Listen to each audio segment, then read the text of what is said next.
उप शिक्षा निदेशक जी की अध्यक्षता में यहाँ पर उपस्थित सभी साथियों का जो है स्वागत अभिनंदन करता हूँ और अपने लक्ष्मणपुर ब्लॉक की तरफ से पांचों आरपीओ के जो संयुक्त कार्य हम लोगों के रहे हैं उसके बारे में संक्षिप्त में बताना चाह रहा हूँ। हम लोग जो ई पाठशाला के संबंध में जैसे कि पिछली बार भी हुआ कि संख्या निश्चित रूप से कम है, तो हुआ कि क्या किया जाए। तो हमारे नसीम सर और डॉक्टर संजीत सर, आशीष सर, हम लोगों ने अपनी जो बैठक की थी पहले शनिवार को जो होती है आरपीओ की, तो उसमें चर्चा किया कि इसका क्रियान्वयन सफल रूप से कैसे किया जाए। लोग कहते हैं कि स्मार्टफोन नहीं है, रियल में भी बात है। तो हम लोगों ने कहा कि पहले हम इस चीज को डाटा के रूप में उनसे ही किस तरह से क्लियर कर लें कि वास्तव में स्थितियां हैं क्या। तो नसीम सर ने भी सजेस्ट किया था कि पूरे बच्चों का नाम लिखिए, मोबाइल नंबर लिखिए और व्हाट्सएप का एक कॉलम बनाइए, टीबी, रेडियो, दीक्षा, रीड अलांग, और फिर उसके बाद जो है व्यक्तिगत संपर्क मीन्स जो अभिभावक का है। क्योंकि ई पाठशाला में ये बात है कि हर जो है टीचर मतलब पूरा विद्यालय सारे बच्चों से किस रूप से जुड़े ये होना जरूरी है उसमें। तो हम इसमें जरूर क्लियर करें कि हमारा बच्चा किस तरह से जुड़ रहा है। तो अगर हम व्हाट्सएप पे पहले आए तो ये पता चला कि व्हाट्सएप में स्मार्टफोन इतने ही बच्चों का है, यही रिप्लाई करते हैं, यही सक्रिय, तो ऊपर टिक कर लीजिए। चलिए दीक्षा पे आइए, फिर रीड अलांग पर आइए। और इसमें ये भी डिफ्रेंशिएट किया गया कि कुछ लोग ये भी कहते हैं कि दीक्षा जो है सर वो हमारे पास डाटा नहीं रहता है, स्मार्टफोन तो किसी तरह से हमारे पास है लेकिन डाटा नहीं है। तो हम लोग फिर तुरंत ये बताते हैं अपने पहले तो टीचर को कि आप क्लियर करिए कि दीक्षा और रीड अलांग में फिर डिफरेंस क्या है। क्योंकि जो दीक्षा वो रीड अलांग है वो विदाउट डाटा भी चलता है, वो ऑफलाइन मोड पे चलता है। तो आप इन तमाम सारे पेरेंट्स को इस पे लाइए कि जो ऑफलाइन चल रहा है आप उसको एक बार लोड कर लीजिए, वाईफाई अपना कनेक्ट करके कर दीजिए, संख्या बढ़ जाएगी। और उस पर संख्या बढ़ी, फिर उसमें कुछ ज्यादा टिक लगी। फिर जब उन सारी चीजों से एक मिनट क्या करें आप, दीक्षा है अगर मोबाइल पे जी हम अपलोड कर लेते हैं तो उसके लिए भी डाटा नहीं सर,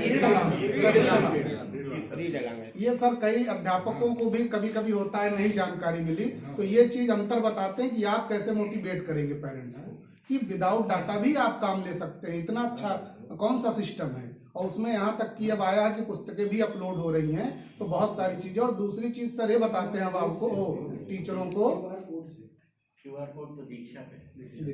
दूसरी चीज ये महत्वपूर्ण सर कि हमारे अभिभावक हमारे जितने भी टीचर स्टाफ हैं जरूर जान लें प्रधानाध्यापक की जो न्यू एजुकेशन पॉलिसी आई है उसमें भी 20% जो सिलेबस है वो हमारा ई कंटेंट के रूप में चलना अनिवार्य है। तो इसलिए हम ई पाठशाला को केवल इतना तक ना माने कि कोविड तक है किसी तरह से चला के फुर्सत करें और आगे हम लोगों को नहीं करना है, इससे जी जंजाल छूटे हम फिर वैसे करेंगे। तो आप अपनी तैयारी अब ऐसे करिए ही, लगातार अपने आप को अपडेट ही रखना आपको ज्यादा बेहतर होगा।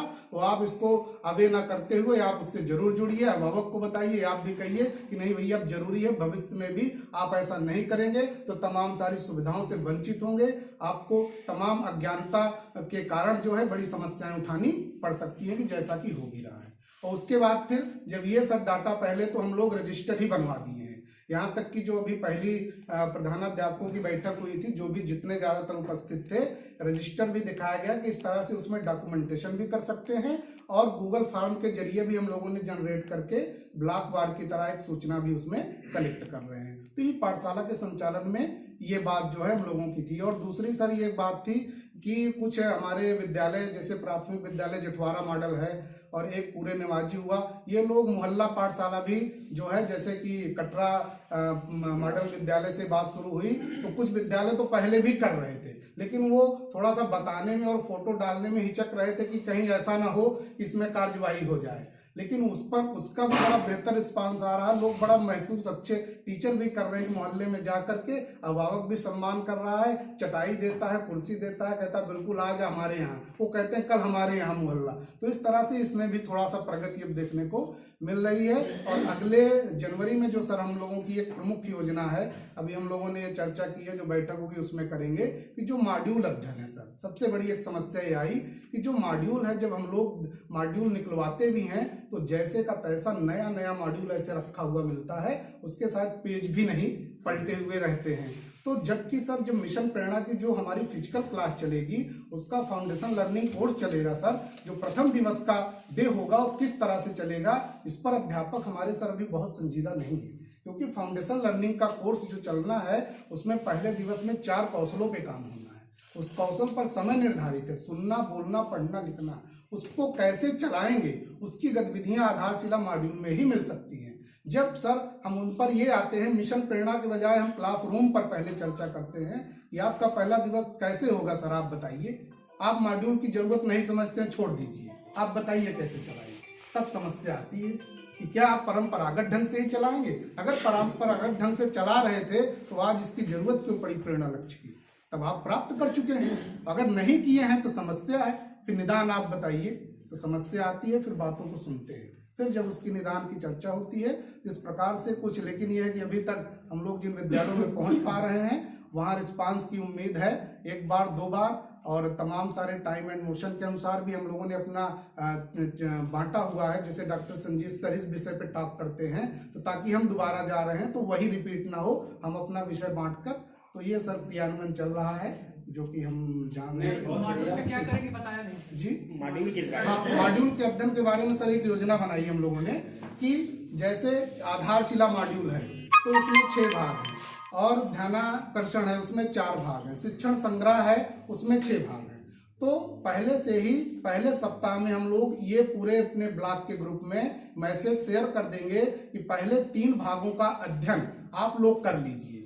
अध्ययन करने के पश्चात उसका एक दिवस निश्चित होगा और समय डेट निश्चित होगी कि इतने समय पर एक गूगल फॉर्म शेयर किया जाएगा जिसको कि भरना अनिवार्य है, और आपके अध्ययन के द्वारा जो चीजें निकल कर आएंगी आपको भरना होगा। और उसमें विशेष योजना ये बनाई गई कि प्रधानाध्यापक के लिए वो फॉर्म विशिष्ट होगा, उनको लीडरशिप से संबंधित भी चीजें कि आप क्या कर रहे हैं ई पाठशाला के संबंध में, और सहायक के लिए ABC टाइप का फॉर्म होगा, वो अपने जूनियर सीनियर के हिसाब से भरेंगे ताकि कॉपी भी ना कर पाए कि हेडमास्टर का अलग और उनका अलग और उनसे जो जूनियर है उनका भी अलग, ताकि सबके लिए अलग अलग चैलेंज रहें। और उसका एक समय निर्धारित होगा कि इतने में ही आपको करके देना है। तो चलिए कुछ लोग तो आगे आएंगे, कुछ कोई परिणाम आ सकता है और वो मॉड्यूल अध्ययन करने लगेंगे जो अभी तक ऐसे अलमारियों में बंद करके रखे हुए। अगर हम पहले से सुझाव दे देंगे हम लोग कि आपको ऐसे करना है, सर ये तैयारी है हम लोगों की।